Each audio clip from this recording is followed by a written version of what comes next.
I'm a bad motherfucker. Election surprise over in Turkey this week. The opposition claims big city wins in blow to Erdogan.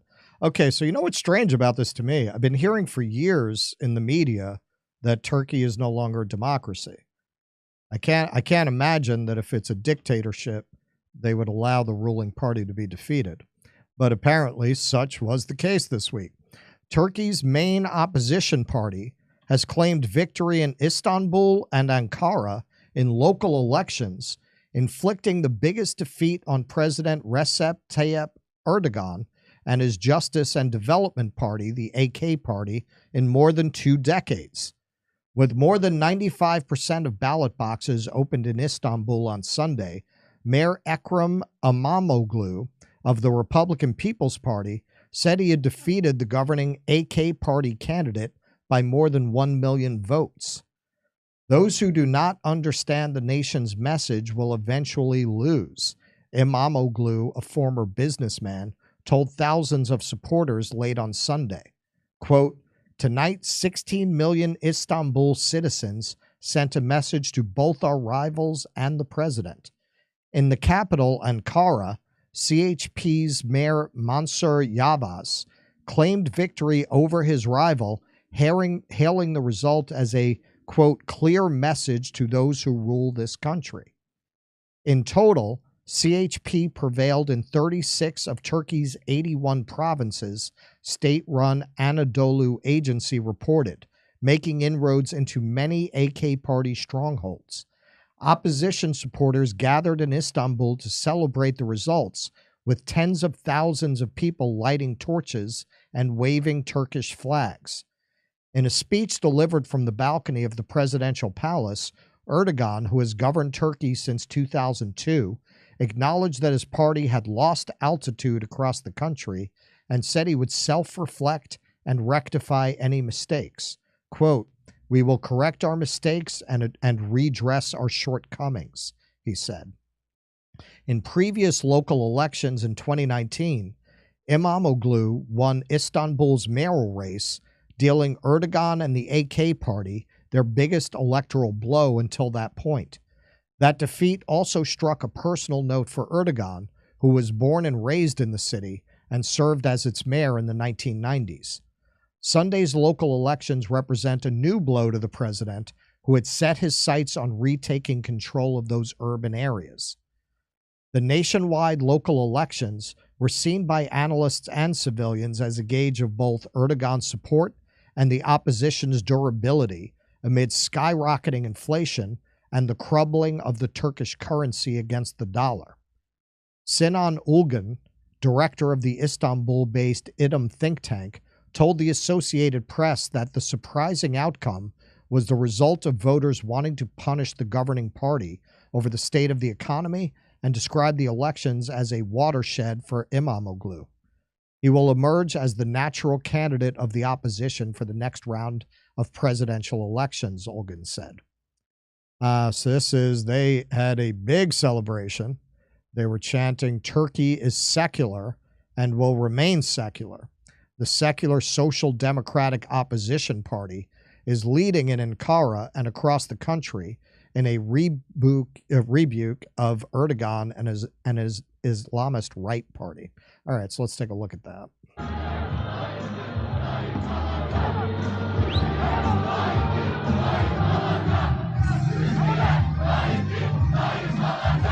That was a pretty big crowd.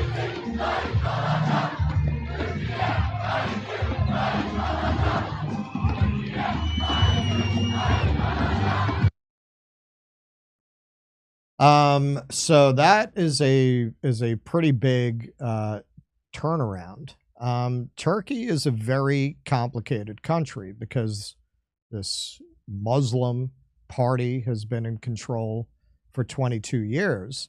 But my experience of the Turkish people and from researching Turkey, they take great pride in being a secular nation, in not being an Islamist nation. So a lot of Turkish people have always complained about Erdogan. but enough liked him to keep him in power for this long. And as I intimated at the beginning, I've seen a lot of Western media kind of implying that the country's not democratic, that he's a dictator, but clearly that's not true. He could not have gotten these election results. But it sounds like ultimately it was the economy that was decisive. But it's interesting that they were chanting that it's a secular country, because that is a point that a lot of Turkish people do take pride in, that they are not an Islamic state. Pete? Yeah, I had some Turkish neighbors at an apartment complex, and I wasn't sure, if they were religious Muslims, but they invited me over to eat one time, and yeah, that guy could throw back beers like anybody, So so in terms of this outcome, it just seems like there are economic revolts all around the world. Right. And it seems like in 2016, you saw a lot of that all around the world with Brexit, with Trump. In 2020, you had a sort of restoration of the old guard because there was an emergency where we needed to put the competent people back in charge, right? And we're on Rumble, so I could say, in my opinion, that was more by design than it is acceptable to think. Editor, note, cut that out for the YouTube clip because I don't want to get Jimmy thrown off the air. What do you know? You've never been outside Connecticut. Right, exactly. But yeah, no, look, at a certain point, I feel like this economic turmoil is going to influence this year in a much more potent way than in these previous couple of cycles, because people are just being squeezed all around the world. And that's what really this was. This was a response to economic turmoil in Turkey. His sort of unorthodox approaches to fighting inflation have obviously not worked. And so you had this overwhelming result. That is probably going to happen most places around the world this year. And I don't think that whatever crises are in the works are going to be enough to put the people back under control, because I think a lot of people have learned their lesson from the last major crisis. Yeah, it's interesting because the narrative tends to be towards a kind of populist right, as defined, Brexit and Trump and so on. And this seems to be a liberalization. Yes. They're moving away from an Islamic party towards a self-described socialist party.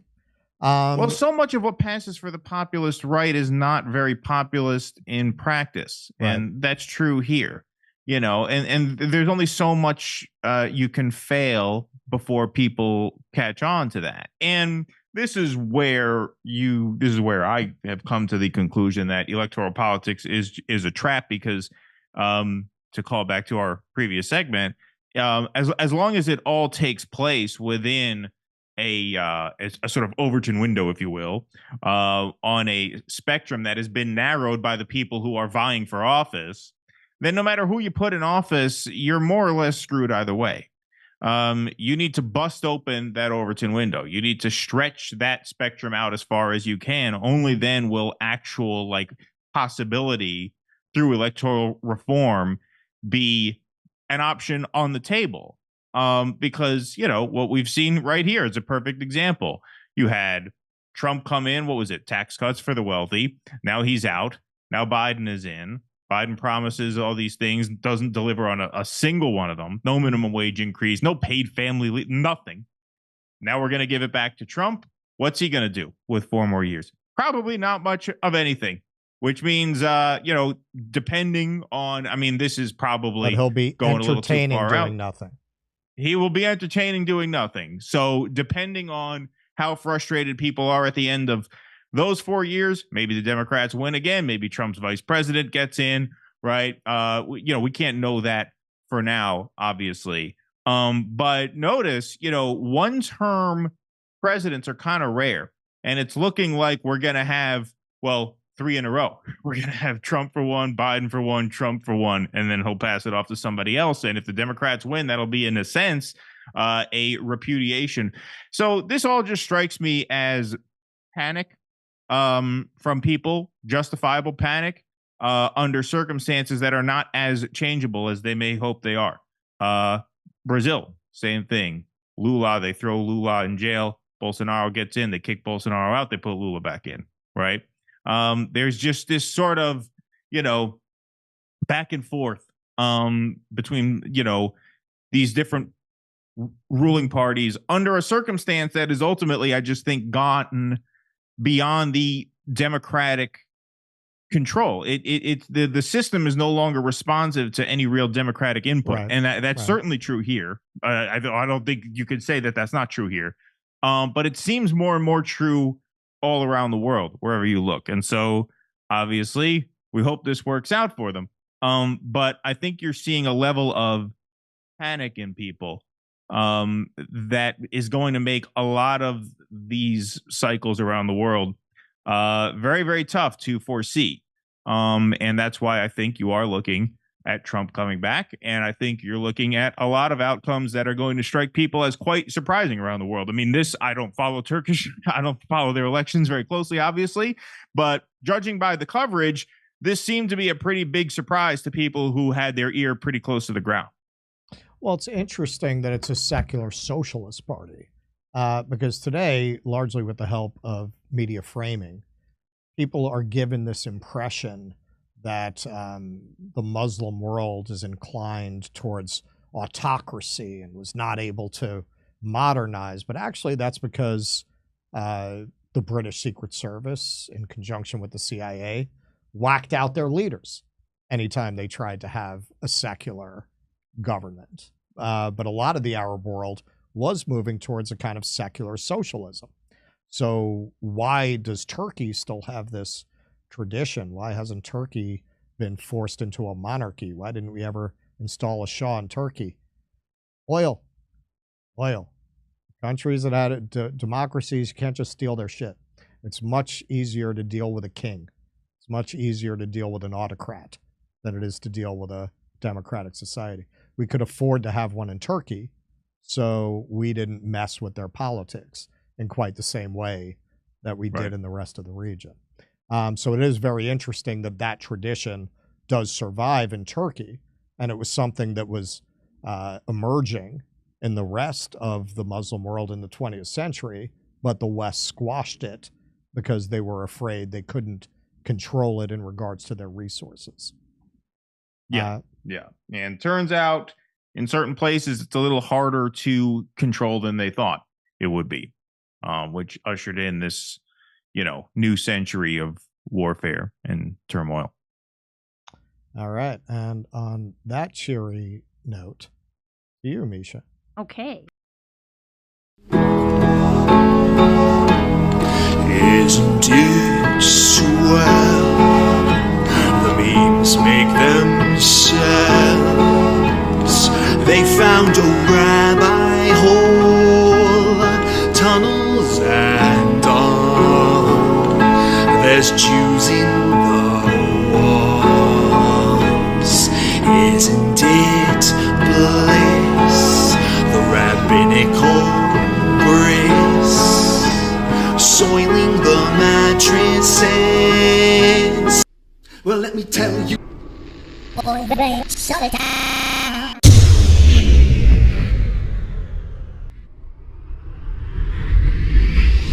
If I were Rabbi Shmuley and diddle diddle diddle digga digga diddle diddle dum, all day long I'd diddle little bums. If I were a Shmuley man, I'd peddle all my dildos, dreidel dildos, selling dildos with my daughter and her mum.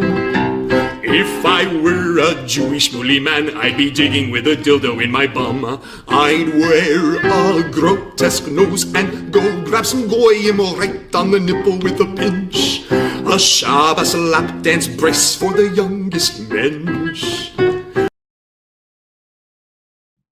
So, you know what my theory is that there's a huge crash coming. It's coming. And so I'm putting my money into precious metals, mostly gold. And so I have a substantial percentage of my retirement in gold. And my financial future is secure. with gold and silver. That's why I decided to sponsor, and I partnered with Colonial Metals Group. They helped me set up a safe and secure self-directed IRA where I have access to my assets no matter what the stock market, or for that matter, whatever the government's doing. I have access to it, and plus I got it in gold coins. Okay, so let the team of experts at Colonial Metals Group help you protect your family's future. We put together a special offer. Listen to this offer. You click on the link in the description of this video or call the special 800 number, and you're going to receive a safe and up to $10,000 in free silver. I don't know how they could do that, but go to colonialmetalsgroup.com/Jimmy Dore Show. colonialmetals.com/Jimmy-Dore-Show. Or you can call 888-910-1419. That's 888-910-1419. And a nice person like our friend Paul from Colonial, he'll tell you all about it. I had lunch with Paul. When he explained all this to me, I was like, hey, I'd like to work with you guys. And I'd like to put my retirement money in an IRA account with you guys with the precious metals. So go to 888-910-1419. That's Colonial Metals. Or you can go to colonialmetalsgroup.com/Jimmy-Dore-Show. Or click the link in the description. Over to Steph. Okay, great. Thank you. YHWY/Christ ordered his people to commit the utter annihilation of all the breaths on many people, of all that breathes on many peoples in the Bible, /Tanaka, parentheses, Joshua 10:40. Hempcar. Jimmy, we're grateful for your integrity and sacred honor. Be well and press on. God bless you and your loved ones. Okay. John Henry. Back to Jimmy. On a scale of 1 to 10, how much do you hate shitty coffee? I, for one, really hate shitty coffee, which is why I'm excited to introduce to you a company that's revolting against shitty coffee, and it's called the 1775 Coffee Company. Now, I haven't had it yet because I only drink decaf. Steph has had it. Steph, how do you like it? I really like it. You know what? I have a French press, and so I've been using my French press and totally enjoying it. It's delicious. It's smooth. It's smooth. So 1775, the world awakened to a new era. And now it's 1775 Coffee Company is bringing you a coffee that embodies that revolutionary spirit. Crafted with passion and precision, our beans are ethically and exclusively sourced from the finest coffee beans farms of Bolivia. Didn't know that. 1775 Coffee Company's farm-to-cup journey ensures the highest quality of authenticity and sustainability from start to finish. With each sip, your palate will recognize and appreciate the dedication and passion that goes into crafting this single-sourced brew. 1775 Coffee Company takes pride in offering customers a truly exceptional coffee experience with their premium coffee collection. But their dedication to this revolution extends beyond the realm of taste. Safeguarding freedom of speech is critical right now, which is why 1775 Coffee Company has joined forces with Rumble in defense of one of our most fundamental rights, freedom of speech. Coffee that's sure to awaken all your senses, including the sense of freedom. So choose 1775 Coffee by going to 1775coffee.com/litter. That's LITTER, and use the code LITTER for 10% off the checkout on your first order. 1775 Coffee, brewed to perfection, crafted with revolution. Okay, over to Steph. All right.